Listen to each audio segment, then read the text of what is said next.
Guys, tell me why I'm just finding out that they were trying to remake a live action of the Powerpuff Girls. And yes, you heard me right. There was a time when CW decided to take one of the most beloved, hyped, colorful, chaotic, good characters from our childhood and cram them into a glittery teen drama blend. Spoiler alert, it did not go well. That's why so little people know about it. I mean, if you ever wanted to see your childhood memories repacked into a half-baked Riverdale knockoff with a spin-off with daddy issues and unresolved things, well, this was it. But hey, let's talk about how they almost destroyed the Powerpuff Girls and somehow managed to embarrass both millennials and Gen Z in the process. Also, welcome back to my channel. It's me, Raeesa Senpai. If you're not yet subscribed, you're probably a loser. Subscribe right now to go any longer being a loser. Okay, a bit too harsh there, but guys, I'm getting frustrated because my views are low. I'm getting like 13 out here and 35 for all my effort. It's kind of frustrating, but we push either way. Anyway,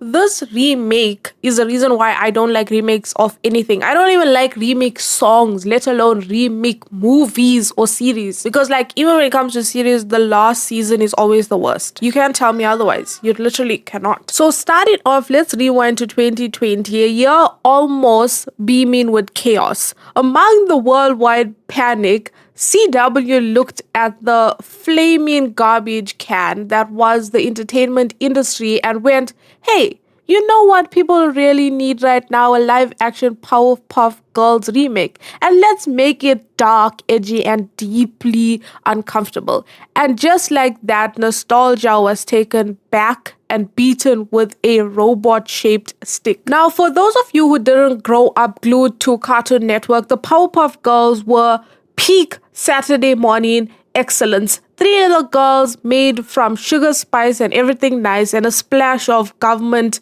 grade mutagen. They fought evil, they looked fabulous, and they were basically baby avatars with better fashion sense and more compelling villains. Mojo Jojo, icon. And if I'm being honest, Mojo Jojo is my favorite villain, especially the way he says Mojo Jojo. Now, I don't know if I can add a clip of him saying that without getting copy strikes, so I'm probably not gonna do that. But y'all can search that up to hear how he says it. But there were so many different villains to choose from. It was really different from today's cartoons. It was a top tier cartoon at that time. So when CW said, let's make them 25, give them unresolved trauma, and have them hate their dad, the world collectively said, wait, what? Here enters Greg Berlanti, aka the man behind Riverdale and Chilling Adventures of Sabrina. So already we knew what kind of vibe they were going for. Neon lights, mysterious murders, ants that drips like a leaking faucet, and of course everyone's either shirtless or crying. Sometimes both even. Of course they hide some pretty big names, and they also gave Mojo Jojo a son. You heard that right. They turned a villainous genius chump into a human political figure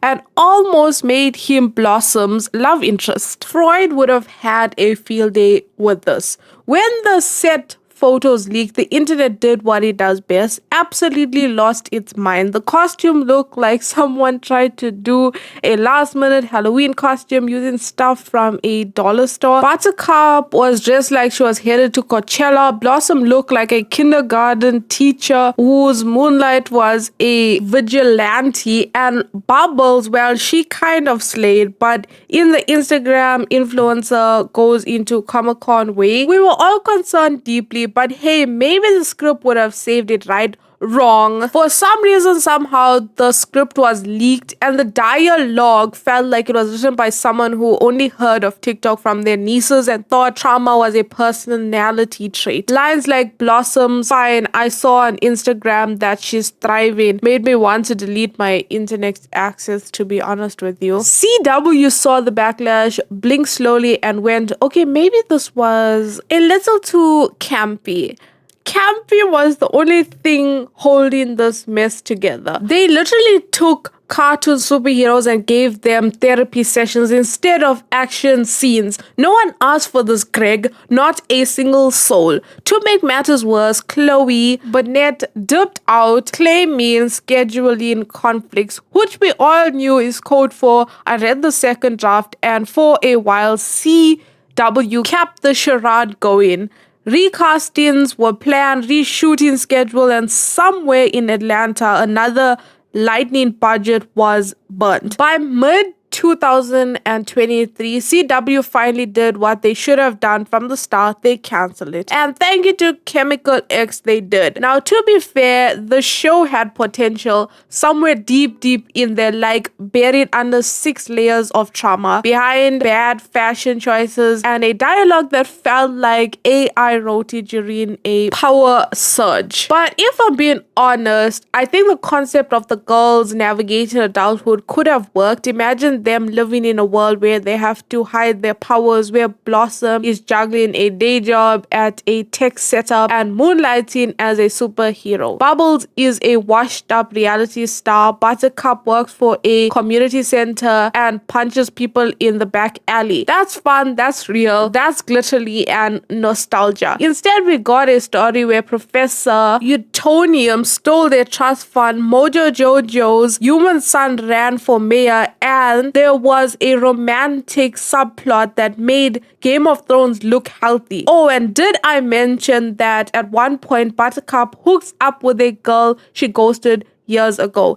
I mean, yay for representation, but also that's not a plot twist. That's just an awkward branch. And let's talk about Jojo. Human Jojo, who is supposed to be the son of the literal chimpanzee. CW saw the animated version with a brain in a jar and said, what if he was just a jealous guy with daddy issues? No, Mojo Jojo was an icon. He had presence. He spoke in the third person and screamed a lot. This was not an upgrade. This was a downgrade of evolution proportion. But in the end of the day, the show wasn't cancelled because people hate for fun. It was cancelled because no one knew what they were doing. They took a property that thrived on being absurd and tried to slap a serious filter on it. And in doing so, they sucked the life out of something that was never supposed to be that deep. It was meant to be fun, bright, bold,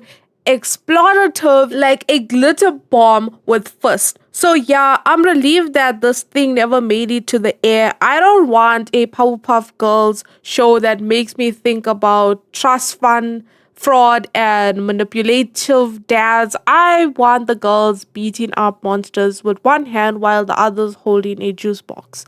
Moral of the story is that not everything needs a reboot. Sometimes you just need to let the past stay sparkly, unhinged, and beautifully nostalgic. Anyway, thank you for watching this deep dive into CW's short-lived disaster. If you enjoyed this video, smash that like button harder than Buttercup punching a villain mid-rant. Drop your thoughts below, especially if you still secretly ship Blossom and Jojo. No judgment here, guys. I'm lying. I'm totally judging y'all. And do not forget to subscribe for more chaotic commentary like this one. Until the next day, sweet, say spicy, and maybe skip that Chemical X. That's it for this one. Until the next, and if you don't wanna wait, check out some of these other videos. Yeah, I'm pretty funny sometimes, and sometimes I'm not, depending on what you like. Alright, bye bye.